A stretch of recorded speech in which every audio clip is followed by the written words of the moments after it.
YouTuber Philip DeFranco broke the story about how YouTube has entered a new era of censorship that threatens thousands of content creators, myself included. So many content creators are finding a dollar symbol next to several or more videos, indicating that it's not advertiser friendly.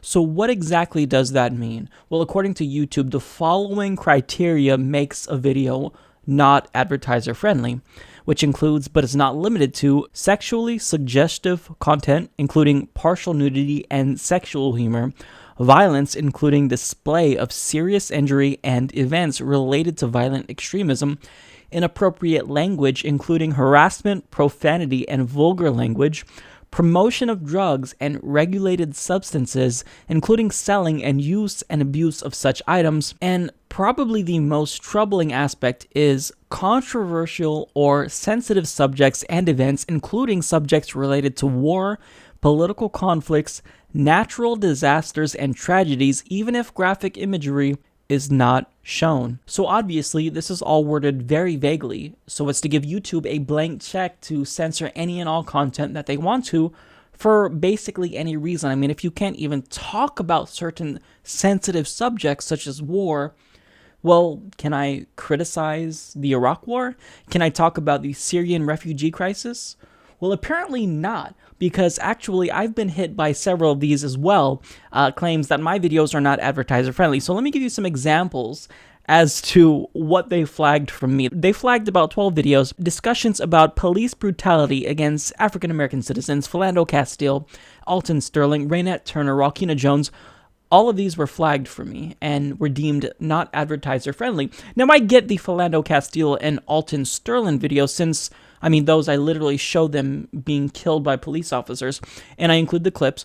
But, I mean, when I talk about Rokina Jones, one of the videos that they flagged, it was literally just a video of security footage where she talks about how she doesn't want to die in the jail cell, which she ended up actually dying in the jail cell. Other videos that have been demonetized from me include topics such as terrorist attacks, the pharmaceutical industry and their price gouging techniques, a video where I talked about the Syrian refugee crisis. I literally just provided facts about it and how many people have been displaced. A video where I talk about the Iraq War and criticize the Iraq War. A video where I talk about nuclear proliferation, discrimination against Muslims, the Iran nuclear deal, where I literally just break down the details about what's inside the deal. All of these videos have been flagged for being not advertiser friendly. Now, it's weird because it seems as though the flagging is indiscriminate. So this tells me that it's a bot that's doing it, because there are some videos that, according to these new guidelines, should have been flagged. So there are multiple videos where I talk about how marijuana should be legalized, and those are fine. However, where I talk about Daraprim, a life-saving AIDS treatment pill, that one was flagged, so it doesn't really make sense. Now, even if it's the case that you're approved and your video is deemed advertiser-friendly, well, you can still be blacklisted from certain types of advertisements, which is still a hit to your monetization. Now, for me, even though just 12 videos out of more than 500 were flagged, well, I saw the sharpest decline in revenue I've ever seen on the channel before. So while at first I wasn't too worried, when I saw that decline, it definitely scared me, because if I'm not able to make money and monetize my videos, then I can't dedicate this much time to the podcast. Now, in a comment to Mashable, YouTube states, while our policy of demonetizing videos due to advertiser-friendly concerns hasn't changed, we've recently improved the notification and appeal process to ensure better communication to our creators. So basically what this tells me is that they've been demonetizing videos for a while now, and we just haven't known about it. So in other words, we've been losing revenue for videos that are demonetized, but we didn't know until now.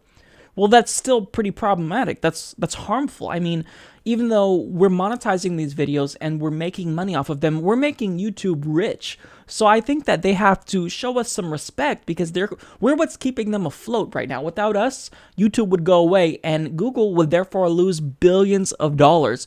So I think that we're owed more respect than what they're showing us here. Now, I will say this. This is not a First Amendment issue. YouTube is not a democracy. They are well within their rights to censor any content that they want to.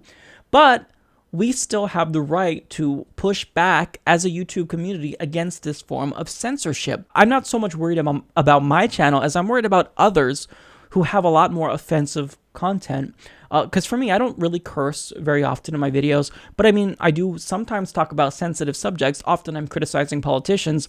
So I mean, I think that I'm going to be safe from a lot of this, but some of my favorite content creators are probably more threatened than I am. Now, I don't necessarily think that this will be a policy that even lasts very long, because I think with the amount of pushback that they're getting, they're going to have to make a change. They're going to have to address it in some way. And I don't really believe that a ton of YouTubers will be killed off because of this, in terms of their channels just dying because they can't monetize it. I don't think it's going to come to that.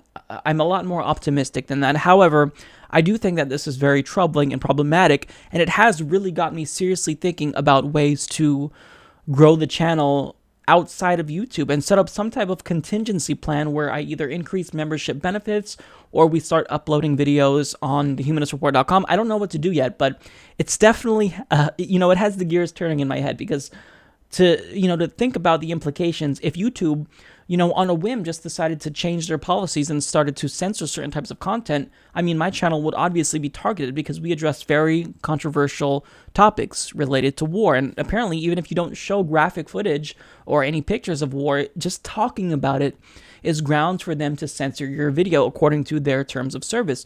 So this is something that, it's really got me thinking. And look, I'll be the first person to admit that I hate advertisements. They're obnoxious. With that being said, I know that they're a necessary evil, because without it, I wouldn't be able to enjoy many of my favorite content creators on YouTube, like the Young Turks and Kyle Kulinski, David Pakman, and other entertainment videos like H3H3 Productions, Internet Comment Etiquette. I love these people, but without the monetization, they probably wouldn't be able to dedicate all the time that they do to their videos, or any at all.